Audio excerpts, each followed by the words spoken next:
Struggle of Empires, que viene a ser algo así como lucha de imperios. En este juego vamos a ver cómo los imperios europeos, las potencias europeas, pelean entre ellas por hacerse con las colonias o con posiciones territoriales en todo el mundo. Es un juego del año 2005, es un juego de Martin Wallace, que es un diseñador que a mí me gusta mucho, y este es uno probablemente de sus mejores juegos, si no el mejor de ellos. Es un juego que tiene unas características de reglas muy sencillas, fáciles de entender, pero que la parte buena del juego es esa interacción que se va a generar entre los jugadores. Tiene una cosa muy especial, que lo hace muy especial, que es, como vais a ver, la elección de alianzas al principio de cada uno de las guerras, que va a forjar el juego, va a hacer que cada una de las guerras sea distintas, porque vamos a cambiar de aliados. Vamos a tener jugadores aliados en un momento, en una de las guerras, que van a ser nuestros rivales en la siguiente, y viceversa. Y estas alianzas cambiantes son las que hacen interesante al juego. Luego además tenemos una forma de... Vamos a ir comprando una serie de losetas que nos van a dar habilidades o mejoras a nuestra facción, a nuestro país, que van a hacer también que lo que hagamos sea distinto de una partida a otra y de un país a otro. Y vamos a formar como una especie de interacción de losetas, vamos a construirnos una especie de maquinaria de país que nos va a servir para hacer cosas. Y va a ser distinta en cada partida. Y esto lo hace también muy interesante. Y además, la decisión de cuál cojo, en qué momento, me la van a quitar esa que me interesa o no, o cojo esta otra, también hace que el juego sea una elección difícil continua, una negociación continua, un toma y daca continuo. Y lo hace realmente un buen juego, un juego divertido, un juego tenso, un juego donde vamos a tener muchos combates, muchos enfrentamientos con unos y con otros, donde va a haber traiciones, va a haber alianzas directas e indirectas. Y al final resulta un juego estupendo de jugar, con mucha tensión, con mucho enfrentamiento, un juego de esos que acabas de pie haciendo las últimas tiradas en los combates, porque hay ese azar también en los combates, las cosas pueden cambiar, un juego donde hay pocas acciones, siempre te faltan acciones. Además hay un añadido de unas fichas de unrest, de rebelión, que van a ir añadiendo un factor desconocido, porque van ocultas y que nos pueden al final de partida hacer ganar o perder, más bien hacer perder más que hacer ganar. Bueno, un montón de cosas. Vamos a ver cómo funciona. He colocado el tablero en como simulando una partida de 5 jugadores, con 5 países, aunque aquí están jugando Inglaterra, Francia, Rusia, España y Austria. En realidad en el juego da un poco igual, porque cada país lo único que le va a afectar realmente es la posición de su país natal. Tiene una pequeña influencia, pero muy pequeña. Por lo demás los países son iguales. ¿En qué consiste el juego? El juego nos pone en la época colonial, y los países europeos van a tratar de conseguir colonias por todo el mundo, también en Europa, digamos, a adueñarse de los diferentes estados, pequeños estados que hay, y esa va a ser la lucha que vamos a tener, la lucha entre imperios que da nombre al juego. ¿Qué cosas son las que tenemos al inicio? Bueno, pues al inicio todos los jugadores comienzan con 5 colonias que se sacan al azar. Las colonias son estas fichas de aquí, ¿vale? Por ejemplo, eso sería una colonia en Norteamérica, o esta otra es una colonia o un estado menor en Europa Central, ¿vale? Que veis que están puestas por aquí. Entonces cada jugador va a sacar 5 colonias al azar, y en lugar de colocar la colonia va a colocar una ficha suya en ese sitio, de manera que el inicio de partida es siempre completamente al azar. Empezamos con 5 colonias, que son estas fichas redondas, en determinados sitios, y luego vamos a poder colocar 5 unidades. Las unidades que hay en el juego hay 3 tipos nada más. Tenemos las unidades, los ejércitos, tenemos las flotas y tenemos los fuertes, las fortificaciones. Una vez colocadas las 5 unidades y las 5 colonias, las podemos colocar donde queramos, no tiene que ser obligatoriamente donde tengamos las colonias, es decir, podemos ponerlas donde quiera. Lo normal es que coloques algunas al principio donde tienes tus colonias, tus posesiones actuales, pero también ver a dónde te puede interesar ir. Bien, ¿qué más cosas hay? Otra cosa que tenemos es la población, que es este marcador de aquí. La población, inicialmente todos empezamos con 5 de población, y ese sería el inicio. Además de eso, vamos a empezar con 10 de oro, 10 unidades de dinero, y ese es el comienzo. ¿Cómo se desarrolla el juego? Bien, en el juego, lo primero que vamos a tener, que tenemos que tener en cuenta es... Espera, empiezo explicando el juego otra vez. ¿Cómo se desarrolla el juego?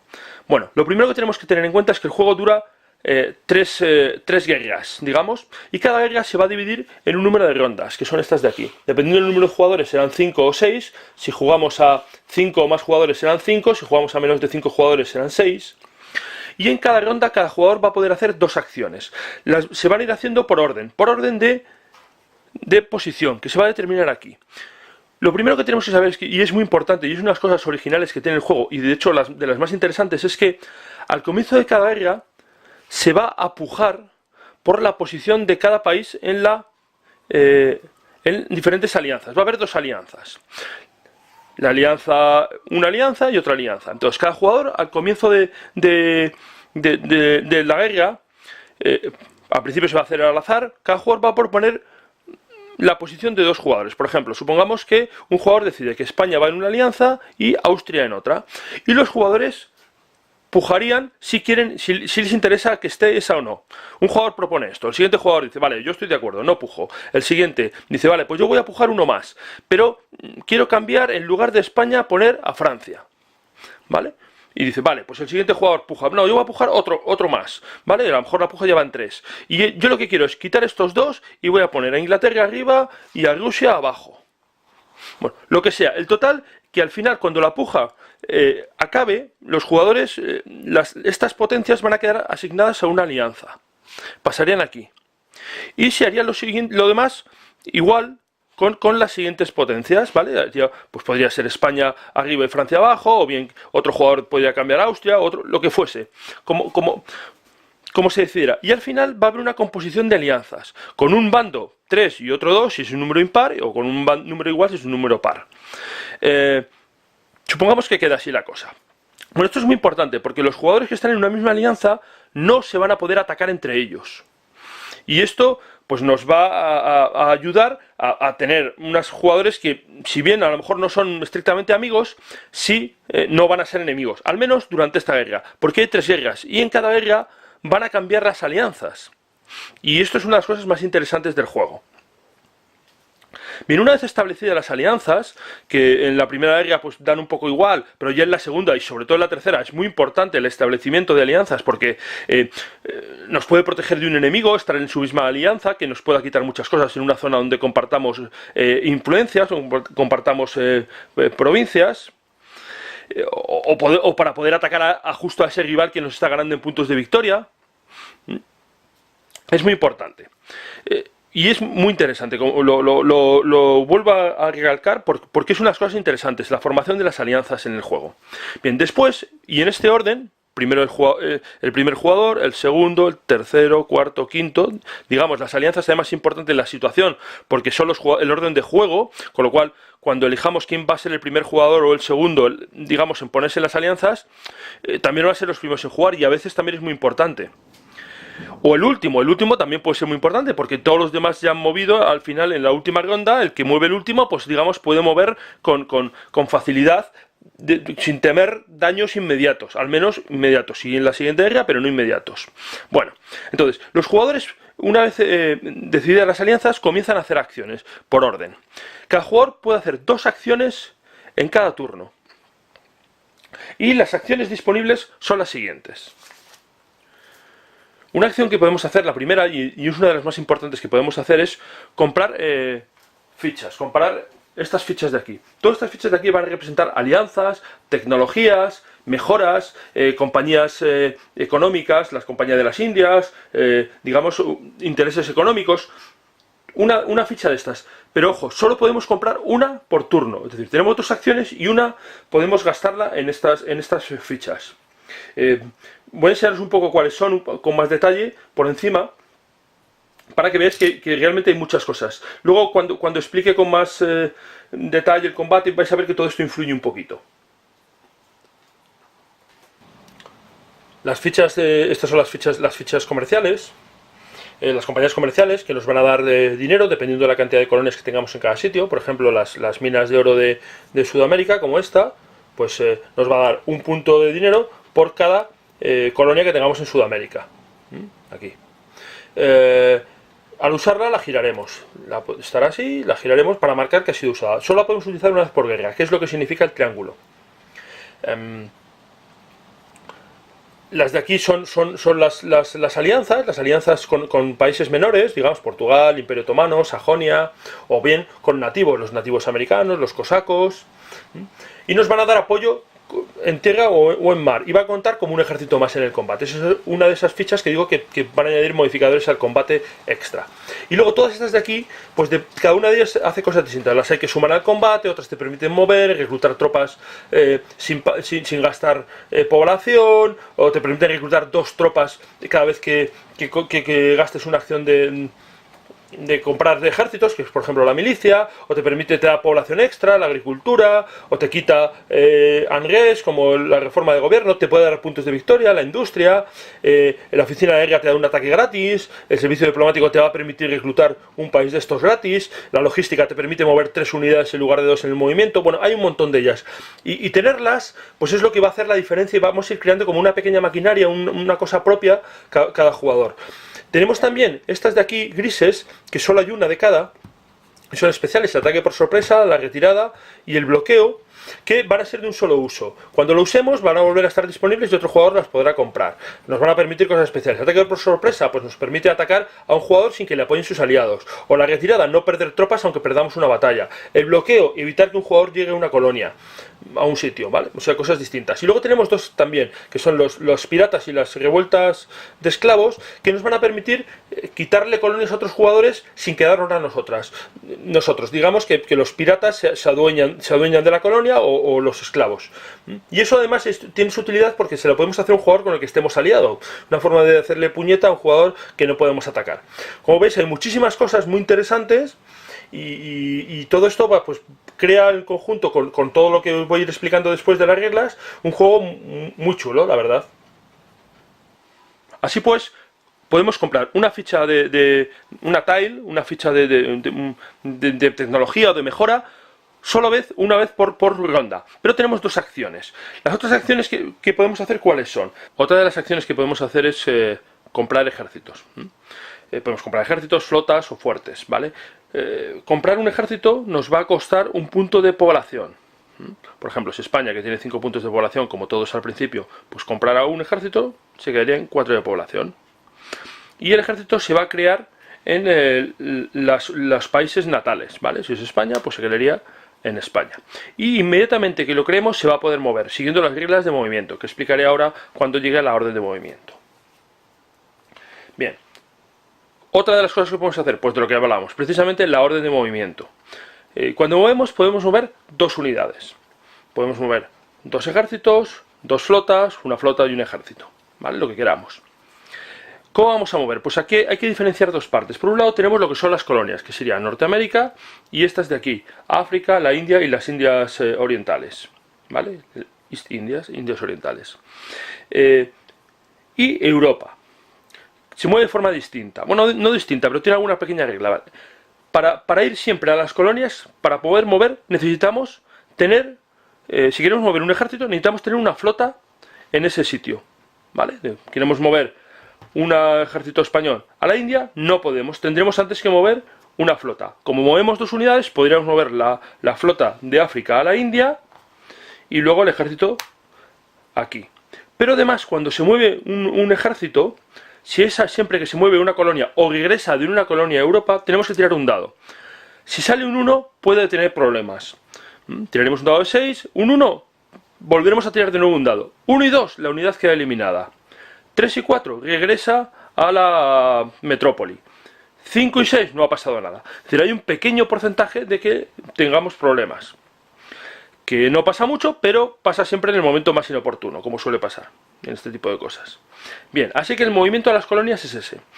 Incluso si las unidades estuvieran en colonias adyacentes, es decir, de Sudamérica al Caribe, necesitaríamos tener una flota y se haría la tirada. Porque claro, aquí parece que está muy cerca, pero la unidad puede estar abajo, justo, o bueno, es una simulación, simula un poco eso. Necesitamos tener una flota de apoyo y luego los ejércitos tienen que hacer una tirada. Las flotas no tienen que hacer tiradas. Bien, en Europa la cosa es distinta. En Europa no tenemos que hacer esas tiradas y para movernos tenemos que tener los siguientes requisitos. Si tenemos un marcador de control en el área, nos podemos mover allí sin problemas. Si tenemos un marcador de control en un área adyacente, nos podemos mover ahí sin problemas. Por ejemplo, España podría moverse sin problemas a los estados alemanes, porque tiene un marcador de control.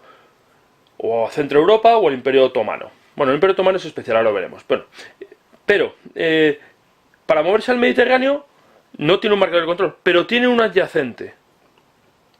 Con lo cual ya le valdría. Si no estuviera esta ficha aquí, pues no podría moverse al Mediterráneo. ¿Cómo se soluciona eso? Pues, de nuevo, si tenemos una flota en el Mediterráneo, podemos movernos allí. También en el Báltico nos pasaría lo mismo. Si tenemos una flota en el Báltico, podríamos movernos al Báltico aunque no estuviéramos adyacente a él. ¿Vale? También, siempre y cuando esté adyacente a nuestro país natal, a nuestra metrópoli, es decir, Rusia se puede mover al Báltico o a Europa Central sin problemas, o Gran Bretaña, que se considera adyacente a Alemania, puede moverse a Alemania, o Holanda, o Francia, o Austria, ¿vale? Austria tiene una posición mejor porque está adyacente a muchas partes. Pero el Imperio Otomano es especial. Para moverse el Imperio Otomano necesitamos tener una flota en el Mediterráneo. Si no, no nos podemos mover. Rusia no se puede mover al Imperio Otomano si no tiene una flota en el Mediterráneo, ¿vale? O Austria. Es una regla especial. Y esas son las reglas de movimiento. Entonces, como decíamos antes, cuando tú compras una unidad, la vas a crear y mover, siguiendo estas reglas de movimiento. Otra cosa que podemos hacer es atacar. ¿Vale? Atacar es una acción. Y además cuesta 2 de dinero, 2 de oro. ¿Qué podemos atacar? Pues podemos atacar dos tipos de cosas. O a un jugador o a una provincia neutral, digamos, a una colonia. Por ejemplo, podríamos, si hubiéramos movido con nuestros españoles, por ejemplo, hubiéramos movido aquí, podríamos atacar a estos estados alemanes, o podríamos atacar al ruso. ¿Cómo se hace el combate? Pues el combate es un poco peculiar. Para empezar, nosotros vamos a tener una fuerza igual al número de tropas que tengamos. Y el otro jugador igual. Pero hay otros modificadores. Por ejemplo, en todas las provincias, salvo en los estados centrales, en Alemania y Europa Central, en todas las provincias, si tenemos superioridad naval, nos van a sumar 1 a ese combate. ¿Qué pasa si hay de los dos bandos? Por ejemplo, si hubiera una flota rusa. Pues que evidentemente podría haber primero un combate naval. El español pagaría 2 de oro y declararía guerra contra el ruso. Entonces el ruso decidiría, lo primero que habría es un combate naval. El ruso podría decidir declinar el combate naval, es decir, su flota trataría de esquivar a la nuestra y no habría combate naval. Pero le daría automáticamente la superioridad al español.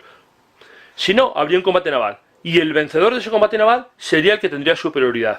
La superioridad naval lo que hace es sumar 1 a la fuerza del combate terrestre. Supongamos que el ruso declina el combate y el español tendría 1 de superioridad naval. Más 3 unidades, pues 1 más 3, 4. ¿Contra qué? Contra los rusos. Pero aquí tenemos un fuerte. La característica de los fuertes es que no pueden atacar, pero en defensa tienen valor de 2. De manera que sería 2. ¿Vale? Así que tendríamos 4 para el español y 2 para el ruso. ¿Y cómo se haría la tirada? Pues tiraríamos 2 dados cada jugador y sumaríamos la diferencia de los 2 dados. Por ejemplo, el español tiraría los blancos y saca 6 y 1. Pues bueno, la mejor tirada. Son 5 de diferencia, más 4 sumaría 9. Y el ruso hemos dicho que suma 2 y la diferencia solo es 1, 3. Con lo cual ha ganado el español.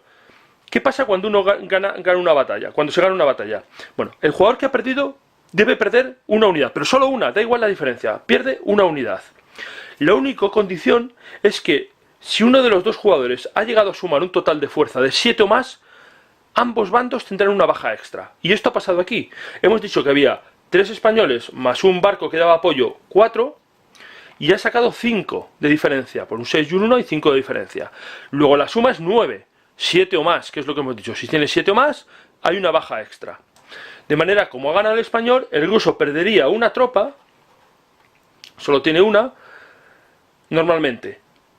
Como ha sumado, normalmente solo perdería una, pero como ha sumado 7 o más, debería perder 2, solo tiene una, solo pierde una. Pero el español, que no perdería normalmente, como ambos tienen que perder uno, perdería también una tropa. Así que cuando, digamos, peleamos con mucha fuerza, porque llevamos muchas tropas, que es normalmente la forma de llegar a 7, esta tirada no es muy habitual.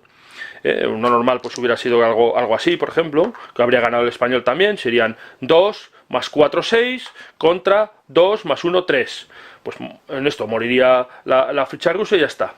Vale, además cuando muere una unidad, cuando ganamos un combate a otro jugador, automáticamente podemos quedarnos con una de sus colonias. Aquí habría muerto la ficha rusa y quitaríamos la colonia rusa y la sustituiríamos por una española. Que normalmente ese es el objetivo del combate, es quedarnos con alguna colonia. Si el combate es contra un sitio neutral, pues combateríamos contra el valor que tiene ahí la colonia. En este caso, pues esta alemana tiene 3 de combate. Bien, pues eso es como funciona un poco el combate. Otra consecuencia del combate es que cada vez que perdemos una ficha, vamos a ganar una ficha de unrest, ¿vale? Una ficha de revueltas, digamos, en nuestra casa. Y estas fichas se quedan y las mantendremos ocultas, ¿vale? Boca abajo, ocultas a los demás jugadores, que pueden ir calculando aproximadamente si tenemos muchas o no, pero no lo pueden saber el número exacto. Y esto va a tener influencia al final de partida, porque los jugadores que tengan más unrest van a ser penalizados. Bien, esto es el combate. En realidad hay más factores de combate, porque hay muchas de esas fichas que pueden añadir factores al combate. Hay fichas que mejoran la tecnología de nuestro ejército, hay fichas que nos permiten volver a tirar dados, hay bastantes cosas, ¿vale? Digamos, las fichas complican y añaden gracia al juego, ambas cosas. De hecho, es una de las partes divertidas del juego, es ir viendo cómo te montas, digamos, tu pequeño grupo de tecnología, o qué cosas vas seleccionando, que te ayuda, que no, cojo esto, pero entonces no me tengo que coger aquello, siempre relacionado con las fichas, las tiles, aquellas, ¿vale? Bien, eso es el combate. Otra cosa que podemos hacer es colonizar. ¿Cómo colonizamos? Hemos visto que podríamos colonizar atacando a una ficha de estas, porque si la derrotamos la sustituiremos por una nuestra. Si aquí hubiéramos, en lugar de atacar al ruso, hubiéramos atacado esta ficha, pues pondríamos una colonia española. Y así es como se van colocando más colonias, aparte de quitárselas a otro jugador. Bien, pero también hay otras colonias con unas características distintas. Por ejemplo, esta colonia de aquí pone pop, no tiene valor de combate. O esta otra de aquí pone slaves, esclavos. Tampoco tiene valor de combate. Bien, ¿cómo se pueden colonizar esas colonias? Pues una colonia que pone población es tan sencillo como gastarnos un punto de población. Necesitamos tener un barco en la zona y colocamos, la quitamos y ponemos uno nuestro. Por ejemplo, si el francés tuviera esto aquí, pues la quitaría, pondría y perdiendo un punto de población. Ha mandado colonos a las colonias y ha creado una nueva colonia, eso es lo que significa. Y los esclavos, ¿cómo se hace? Para los esclavos, para crear una colonia aquí en los esclavos, necesitamos tener un barco en África. Es decir, traemos los esclavos de África y entonces, con una acción, colocamos nuestra colonia de esclavos. Esa sería otra acción, ¿vale? Así que tenemos comprar una ficha, construir unidades, mover 2 unidades, hacer un ataque y colonizar o esclavizar. Esas son todas las acciones. Y la última es pasar, que es no hacer nada. Y esto es el juego. Esas son las acciones que hay. Como veis, se trata de un juego muy sencillo y la gracia está en toda la interacción que hay. No tienes acciones para hacer todo, tienes que negociar mucho con los otros jugadores. El tema de las alianzas, que es crucial, completamente crucial. Y hay un par de reglas más, nada más. Bien, una vez que todos los jugadores han ido haciendo sus rondas y haciendo sus acciones y llegamos al final, ocurren 2 cosas. Primero hay una fase de mantenimiento. Tenemos que pagar un punto de oro por cada unidad que tengamos en el tablero. Cada fuerte, cada barco o cada ejército que tengamos. Nos cuesta 1. Pero vamos a recibir dinero, un punto por cada punto de población que no hayamos gastado, nos va a dar un punto de oro, más cada colonia que tengamos en el tablero nos va a dar uno. De manera que tenemos que tratar de tener un equilibrio. Si tenemos muchas tropas, pues tendremos que poner dinero. Si tenemos pocas tropas, pues probablemente perderemos colonias, así que hay que tener cuidado con eso. Y la población igual, la población la gastamos para construir algunas colonias y sobre todo para construir tropas, pero la que no gastemos nos va a dar dinero también. Así que ese equilibrio pues hay que guardarlo, ¿vale? Esto compartiendo con los tiles, con las fichas que van a cambiar muchas cosas, claro. Bien, ¿qué pasa si en algún momento no tenemos dinero? Cosa muy común en este juego. De repente, pues no tienes dinero. ¿Cómo consigues dinero? Pues la forma de conseguir dinero es cogiendo unrest, cogiendo revueltas. Tú, en el momento que no tengas dinero y quieras comprar algo o hacer algo para que no tengas dinero, pues por ejemplo, quieres comprarte esta ficha de aquí, que cuesta 6, y solo tienes uno. Te hacen falta 5 pelas más. Pues ¿cómo lo haces? Cada ficha de unrest que cojas te va a dar 2 de dinero. Supongamos que yo solo tengo, como he dicho, solo tengo una pela, y digo, bueno, pues venga. 3 puntos de unrest que van a ser 6 de dinero más, porque cada punto te va a dar 2, y con esos 6 pago el Army Training y ya está. Es decir, puedes cogerlo a cambio de un unrest, pero el unrest al final, como digo, nos va a pasar factura. Después de que se ha pagado el mantenimiento, viene la fase de puntuación. ¿Cómo se puntúa? ¿Cómo se ganan puntos de victoria en este juego? Que hemos explicado todo lo que se hace, pero ¿cómo se ganan puntos de victoria? Pues bien, vamos, cada zona, como veis, hay unos números, ¿vale? Esos números son los puntos de victoria que va a ganar el jugador con más colonias en esa zona. Si hay varios números, el segundo será el número de puntos que ganará el segundo jugador con más puntos. Y en los sitios donde hay 3, por ejemplo, con Europa, que hay muchos sitios de 3, el tercer jugador con más colonias también ganará esa cantidad de puntos. En caso de empate al mismo número de colonias, todos los jugadores ganan el mayor número de puntos. Es decir, si aquí, por ejemplo, estuviera también el inglés, pongamos, en Alemania, el español tendría 2, el ruso 1 y el inglés 1, el español ganaría 8 puntos de victoria y tanto el ruso como el inglés ganarían 5 puntos de victoria. Se suman todos los puntos de victoria, que se van colocando pues aquí cada uno los puntos de victoria donde le vaya tocando. Y esto se va a hacer al final de cada turno. Y es prácticamente la única forma de ganar puntos de victoria. Hay alguna ficha ahí que da puntos de victoria también, la industria, pero es la única forma, digamos, de ganar puntos de victoria es esta. Y esto se va a repetir al final de cada guerra, de manera que puntuaremos 3 veces a lo largo de la partida, tendremos que pagar el mantenimiento 3 veces a lo largo de la partida. Y al final de partida, cuando se ha hecho todo esto, se va a descubrir los puntos de unrest que tiene cada uno. Y hay 3 posibilidades. Si tienes 20 o más puntos de unrest, tus puntos de victoria se van a 0. Es decir, has sido eliminado de la partida. Si llegas a 20 o más, estás acabado. Así que procurar no llegar. Hay forma de quitarse puntos de unrest con la reforma de gobierno, que es esta ficha de aquí. Podemos comprarla y nos quita 2 puntos de revuelta, 2 puntos de unrest. Con lo cual, pues si vas muy mal porque has perdido muchas batallas, o porque has tenido que pedir mucho dinero, o por lo que sea, pues probablemente te va a convenir coger reformas de gobierno. Pero hay las que hay, y a veces pues hay una especie de carrera a pillarlas. Bien, aparte de eso, el jugador, aparte del de 20, el jugador que más puntos, porque se va a 0 directamente, el jugador que más puntos tenga de unrest va a perder 7 puntos de victoria, y el segundo jugador que más tenga va a perder 4. Una vez hecho eso, se van a ver la puntuación, y el jugador que tenga más puntos gana.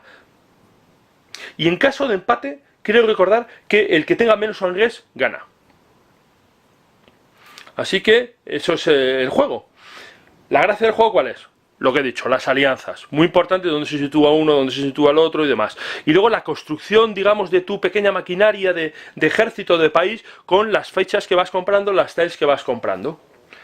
Y no tiene más. Un juego muy sencillo, muy divertido de jugar, con muchas tortas, con muchos piques, con alianzas contra alianzas, porque cuando tú estás aliado con un jugador, tus ejércitos pueden apoyar. Eso no lo he dicho en el combate, pero cuando tú estás aliado con un jugador, tus ejércitos pueden prestarle ayuda al otro jugador, pero no estás obligado a cumplir tu palabra. Es decir, tú puedes decirle, venga, yo qué sé, aquí está el español y el ruso pues ha concentrado tropas, y vemos que el francés, por ejemplo, también lleva tropas para allí, en una acción.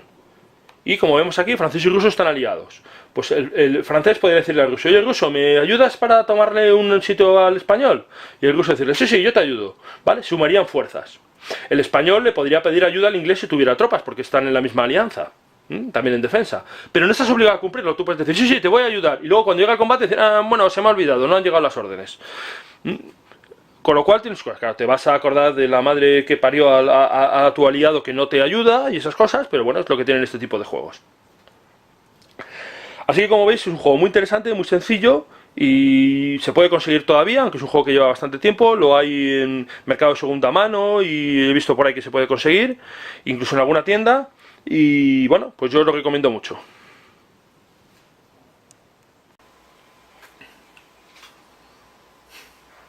Bueno, habéis visto ya cómo funciona, es sencillo, como os he dicho, no tiene muchas cosas. El juego tiene una presentación, digamos, bastante normalita, por decirlo de una forma generosa. Ya tiene unos años, pero a pesar de todo, Warfrog nunca ha sido, digamos, la marca más excelsa en cuanto a presentaciones. Pero bueno, lo importante es que es un juego muy tenso, muy divertido de jugar, con muchos diferentes cambios de situaciones, con alianzas, con traiciones, como he dicho, muy interesante. Yo lo recomiendo, es un juego que todavía se puede conseguir. En la explicación me parece que se me ha olvidado decir una cosa, y es que al principio de cada era se sacan nuevas provincias, se sacan 10 nuevas provincias, lo cual añade que de repente una zona en donde no había intereses, de repente hay nuevos intereses, se pueden añadir nuevos actores a esa zona y crearse un nuevo conflicto donde no lo había, o solucionarse conflictos en otra zona, porque de repente todo el mundo puede tener colonias, y hace más cambiante todavía el juego, más interesante la partida. Como decía, es un juego que es de 2005, pero se puede conseguir todavía. Hay alguna tienda que lo tiene, tanto en España como fuera. Y se puede conseguir también de segunda mano. No me extrañaría que alguna vez lo reeditaran, pero bueno, con los juegos de Martin Wallace y sus cosas nunca sabemos. Si lo podéis jugar, os lo recomiendo encarecidamente. Vais a pasar una buena tarde, vais a tener piques con vuestros amigos, vais a tener tensión y lo vais a pasar sobre todo muy bien. Muchas gracias como siempre por verme.